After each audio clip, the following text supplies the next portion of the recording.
आज का हमारा टॉपिक है मात्रक और मापन और मात्रक, मेजरमेंट एंड यूनिट। तो इसके अंतर्गत हमारा पहला पॉइंट है भौतिक राशियाँ। तो सबसे पहले हम जानेंगे कि भौतिक राशियाँ क्या होती है। जिन राशियों का मापन यथार्थतापूर्वक किया जा सकता है उन्हें हम भौतिक राशि कहते हैं। मतलब जिन राशियों को ईजिली हम उसका मेजरमेंट ज्ञात कर सकते हैं उसे हम भौतिक राशि कहते हैं। भौतिक राशि भी दो टाइप की होती है, एक मूल राशियाँ और दूसरी होती हैं व्युत्पन्न राशियाँ। अब मूल राशियाँ क्या होती हैं? तो मूल राशियाँ उन भौतिक राशियों को कहते हैं जिन्हें व्यक्त करने के लिए अन्य भौतिक राशियों की आवश्यकता नहीं होती है।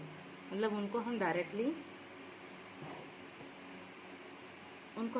शो कर सकते हैं। ठीक है, जैसे फॉर एग्जांपल के लिए लंबाई, द्रव्यमान, समय, ज्योति तीव्रता, विद्युत धारा और पदार्थ की मात्रा। इस प्रकार से मूल राशियों की संख्या जो है हमेशा 7 होती है। मूल राशियों की संख्या हमेशा 7 होती है। नेक्स्ट है हमारा व्युत्पन्न राशियाँ। व्युत्पन्न राशियाँ उन राशियों को कहते हैं जो मूल राशियों से व्युत्पन्न की जाती हैं। ठीक है, व्युत्पन्न राशियाँ ऐसी राशियाँ हैं जो मूल राशियों से व्युत्पन्न की जाती हैं, उन्हें हम व्युत्पन्न राशि कहते हैं। एग्जाम्पल के लिए क्षेत्रफल की परिभाषा क्या होती है? क्षेत्रफल इज इक्वल टू होता है लंबाई गुणा चौड़ाई।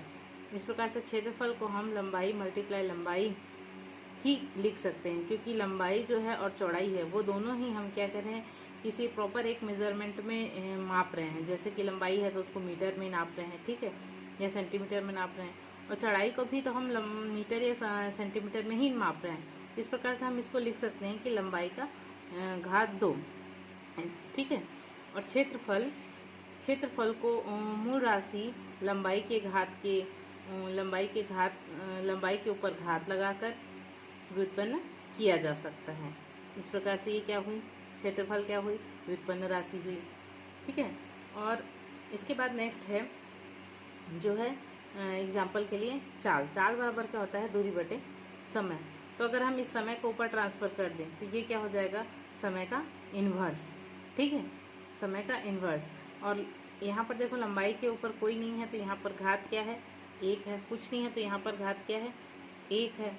और समय का घात क्या हो गया, -1, क्योंकि समय ऊपर गया तो समय का क्या हो गया, इन्वर्स। इस प्रकार से चाल की जो मूल राशि है वो लंबाई के ऊपर घात 1 और समय के ऊपर घात -1 लगाकर व्युत्पन्न की जा सकती है। इसी प्रकार से आयतन, घनत्व, बल, वेग, त्वरण, ये सभी क्या हैं, व्युत्पन्न राशियों के एग्जाम्पल हैं।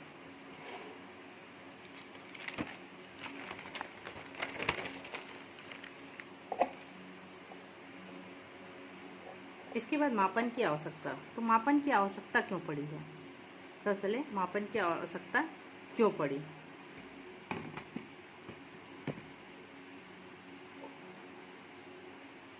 तो मापन एक तुलनात्मक विधि है, ठीक है, और मापन में किसी भी भौतिक राशि को अंकों में व्यक्त किया जाता है।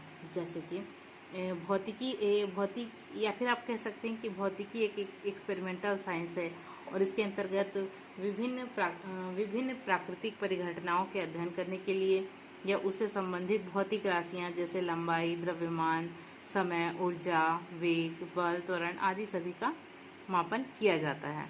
ठीक है, तो भौतिक राशियों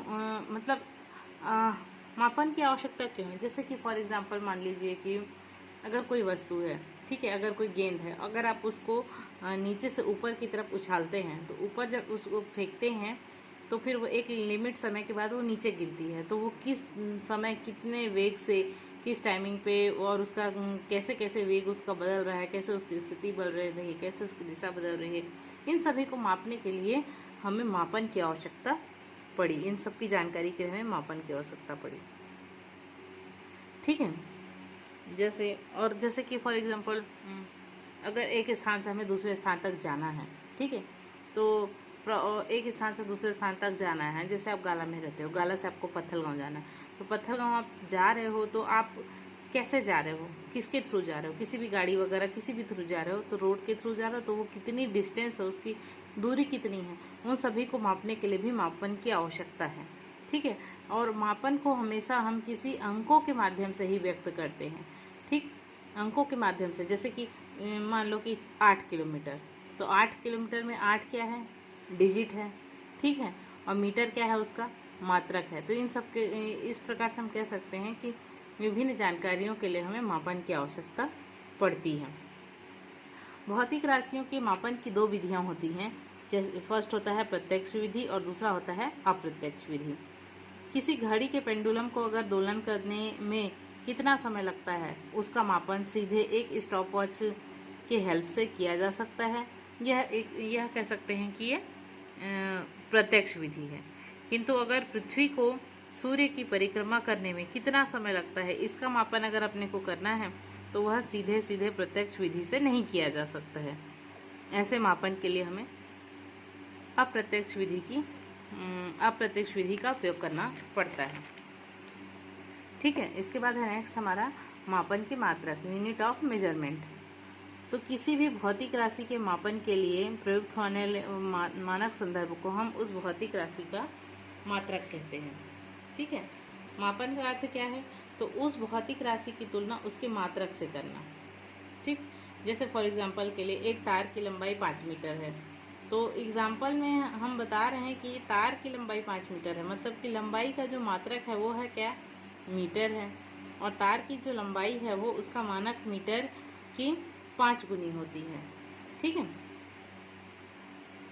अब मात्रक समझ गए ना। किसी भी वस्तु को किसी भी चीज़ के माध्यम से जब मापा जाता है, जैसे आप मार्केट जाते हो सब्जी लेने के लिए, तो आप जा करके क्या बोलोगे, 1 किलो कोई भी सब्जी आप ले रहे हो तो 1 किलो दे दो बोलोगे, 1 किलो आलू लेना है आपको, तो 1 किलो आलू तौलने के लिए जब आप उसको कहोगे तो उसमें जो किलो है, किलोग्राम जो है वो क्या है, उस वस्तु का मात्रक है। ठीक है, मापने का, किसी वस्तु के भार को मापने का, द्रव्यमान को मापने का मात्रक क्या है, किलोग्राम है। जैसे कि इसी प्रकार से किसी वस्तु का द्रव्यमान अगर 40 किलोग्राम है, तो उसका अर्थ यह होता है कि द्रव्यमान का जो मात्रक है वो क्या है, किलोग्राम है, और वस्तु का द्रव्यमान इस मात्रक का 40 गुना है। ठीक है, इसके बाद है नेक्स्ट मूल मात्रक और व्युत्पन्न मात्रक। तो मात्रक क्या होते हैं, दो टाइप के होते हैं, एक होता है मूल मात्रक और दूसरा होता है व्युत्पन्न मात्रक। तो मूल मात्रक क्या होता है, मूल मात्रक उन मात्रकों को कहते हैं जो एक दूसरे से पूर्णतः स्वतंत्र होते हैं और जिन्हें हम अन्य मात्रकों से व्युत्पन्न नहीं कर सकते हैं, उसे हम क्या कहते हैं, मूल मात्रक कहते हैं। ठीक है, जो एक दूसरे से पूरी तरह से स्वतंत्र होते हैं उन्हें हम और किसी अन्य मात्रक से व्युत्पन्न नहीं कर सकते हैं, उसे मूल मात्रक कहते हैं, और मूल मात्रक से जिसको व्युत्पन्न करते हैं उसको हम व्युत्पन्न मात्रक कहते हैं।